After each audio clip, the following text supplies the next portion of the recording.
Jadi gini, ada satu prinsip. If you are hard on yourself, life will be easy on you. If you are easy on yourself, life will be hard on you. Itu dia. Dan juga Colchester nih kan. Alumni Kita kalau Colchester, kita punya pekerjaan, kita punya tugas, kita harus selesaikan.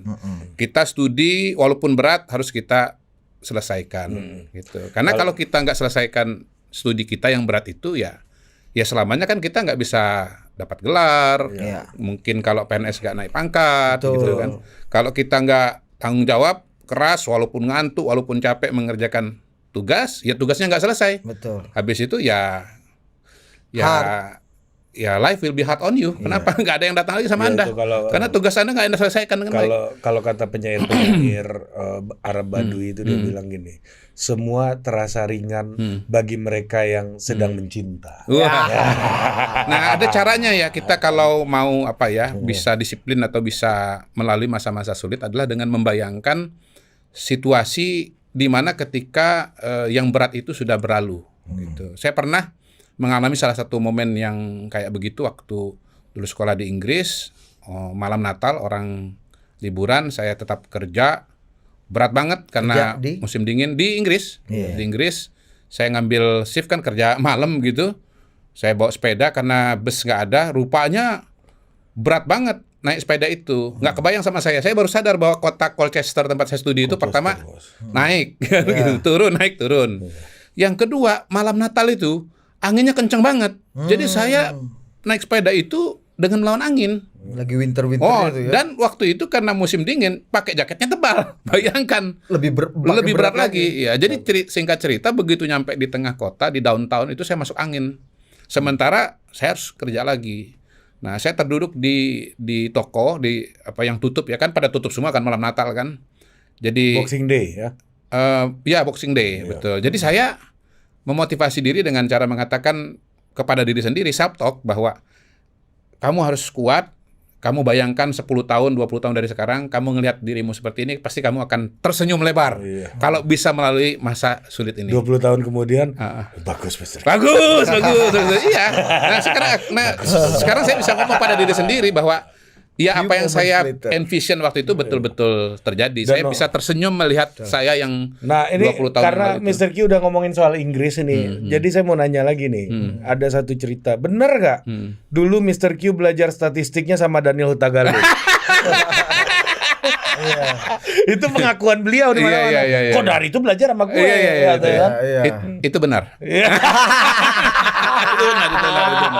Benar. Beliau itu di atas statistik malah. Iya, di atas statistik. Saya kan belajar statistik. Iya, kan jurusan saya itu kan political behavior. Belajar statistik. Beliau itu jurusannya ideology and discourse analysis. Berat itu. Jadi itu di atas statistik. Jadi benar saya belajar sama beliau tuh benar gitu. Jadi melihat beyond angka-angka. Bang Daniel cerita gini, gue keterima di LSI bos. Ini suratnya yang menandatangani Anthony Giddens katanya kan.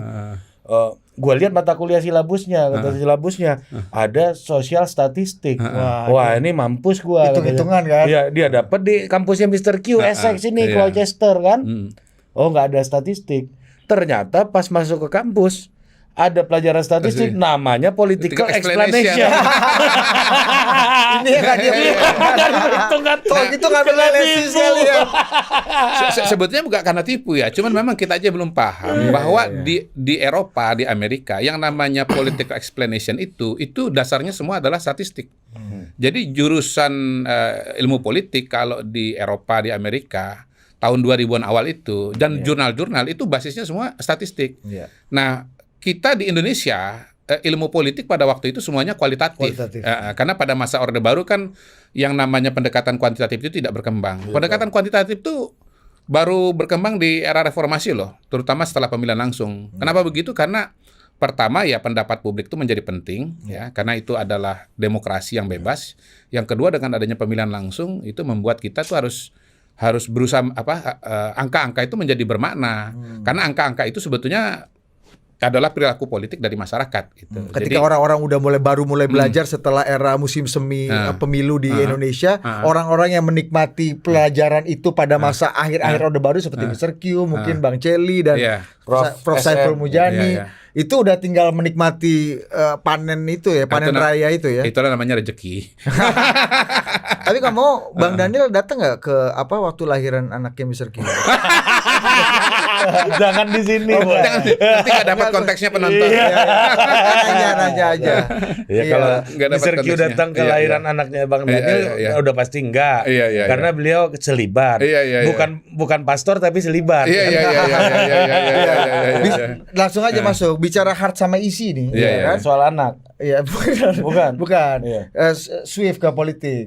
Bicara soal heart dan easy, pelantikan Gus Ipul, Saifullah Yusuf jadi Menteri Sosial hari ini itu easy dan hard buat siapa, Besar Q? Apa easy buat Pak Jokowi dan easy buat Pak Prabowo, atau easy buat Pak Jokowi, hard buat Pak Prabowo? Yang pasti hard ini udah pasti buat Caimin ya kan? Iya.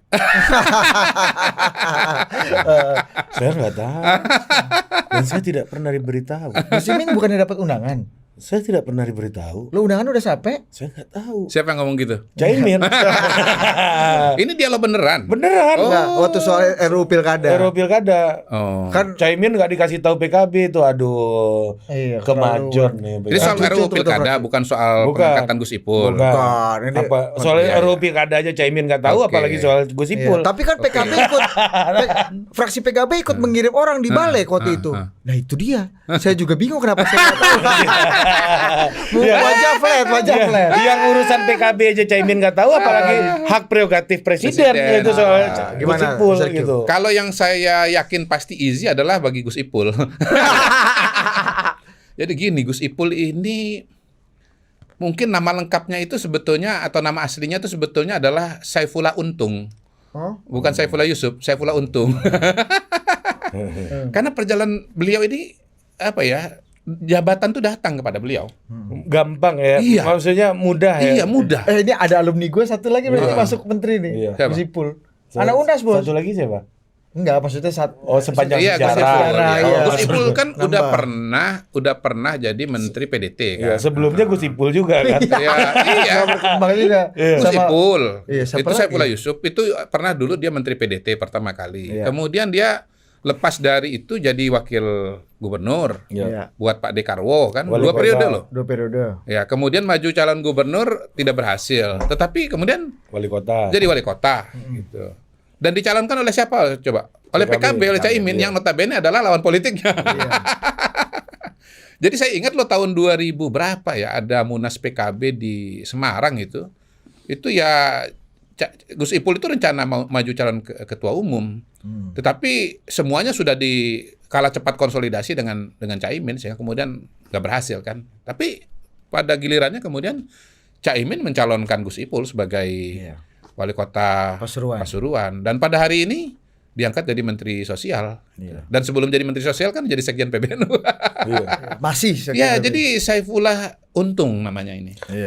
Jadi life is easy. Life is easy. Iya. Hardnya bocah ini. Jadi gini, mungkin bagi Gus Ipul itu ada gium tadi itu nggak berlaku. If you hard on yourself, life will be easy on you gitu ya. Kalau Gus Ipul, if you are easy on yourself, life will be easy on you. Berbanding lurus ya. Iya. Coba lihat. Pernah nggak lihat Gus Ipul tuh sedih? Nggak pernah saya lihat Gus Ipul. Kapan kita ketemu dengan dia, pasti dia ketawa juga, ngakak-ngakak gitu. Kita wawancara lah Gus Ipul. Nggak pernah. Coba undang Gus Ipul itu. Sebetulnya benar nggak teorinya Kodari itu? Life is easy on you because you are easy on yourself. Gitu. Jadi itu seorang Saifullah Yusuf. Beliau ini Untung menurut saya nama di belakangnya. Nah, kalau soal Pak Jokowi dengan Pak Prabowo, hemat saya juga easy juga sih. Kenapa? Pertama, posisinya kan memang kosong. Jadi bukan kosongnya karena bukan dalam tanda kutip dipaksa gitu, tetapi karena Risma maju sebagai calon gubernur di Jawa Timur. Jadi posisi itu otomatis kosong. Dan Bu Risma juga sudah mengajukan surat pengunduran diri. Kan pertanyaannya kan siapa yang mau masuk ke sana? Nah, ini Kementerian Sosial itu ngurusin rakyat banyak atau masyarakat banyak. Menurut saya hampir otomatis sebetulnya dicari orang yang mewakili organisasi yang ngurusin rakyat banyak juga. Dan nggak ada organisasi di Indonesia ini yang ngurusin lebih banyak orang selain negara ya, ketimbang Nahdlatul Ulama.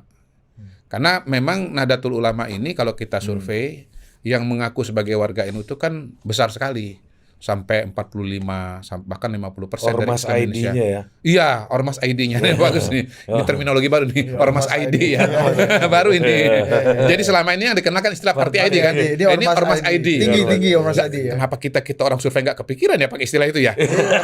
Bertahun-tahun survei kita nggak pernah menggunakan istilah Ormas ID. Ini sumbangan hari ini untuk penemuan. Karena saya nggak pernah survei. Makanya kalau yang survei kan udah sibuk mikirin entry kan. Nggak sempat kasih nama.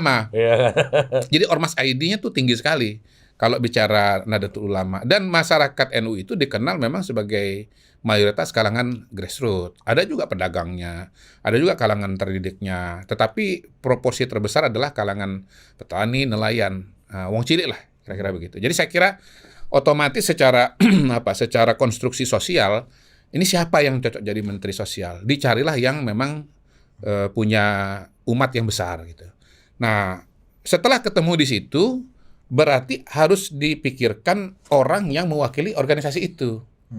Nah, di titik itulah saya kira nama Gus Ipul itu dengan cepat mengapung, karena dia adalah Sekjen PBNU pada hari ini. Yang ketiga, Gus Ipul sudah punya pengalaman di pemerintahan. Ya, tadi pernah menteri, pernah gubernur, ya pernah. Ya easy kan, betul kan? Somehow gitu ya. Cerita hidup Gus Ipul itu kok pada hari ini membuat mudah keputusan itu gitu. Jadi ya saya kira baik Pak Jokowi maupun Pak Prabowo itu betul-betul memberikan tempat yang istimewa bagi NU. NU itu spesial lah bagi beliau berdua ini. Baik Pak Jokowi dan Pak Prabowo. Pak Prabowo.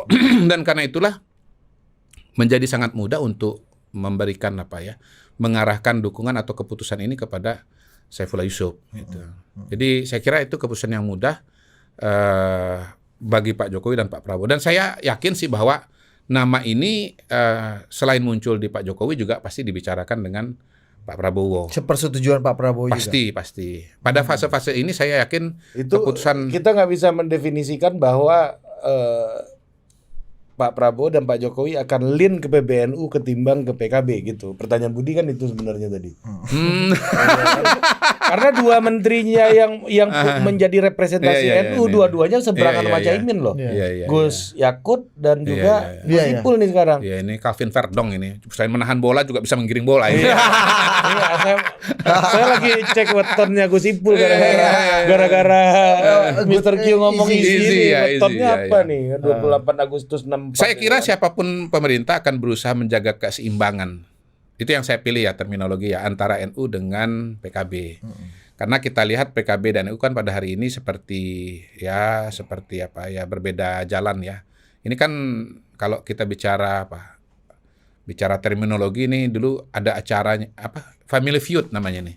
Family Feud. Jadi ini satu keluarga tetapi berbeda arah dan orientasi gitu. NU sebagai ormas itu besar dan penting, PKB sebagai partai politik juga besar dan penting. Jadi bagaimana menjaga keseimbangan antara dua ini gitu. Jadi NU-nya kuat, PKB-nya juga kuat. Jadi saya nggak melihat harus memilih salah satu, tetapi bagaimana dua ini justru berusaha untuk diselaraskan lah.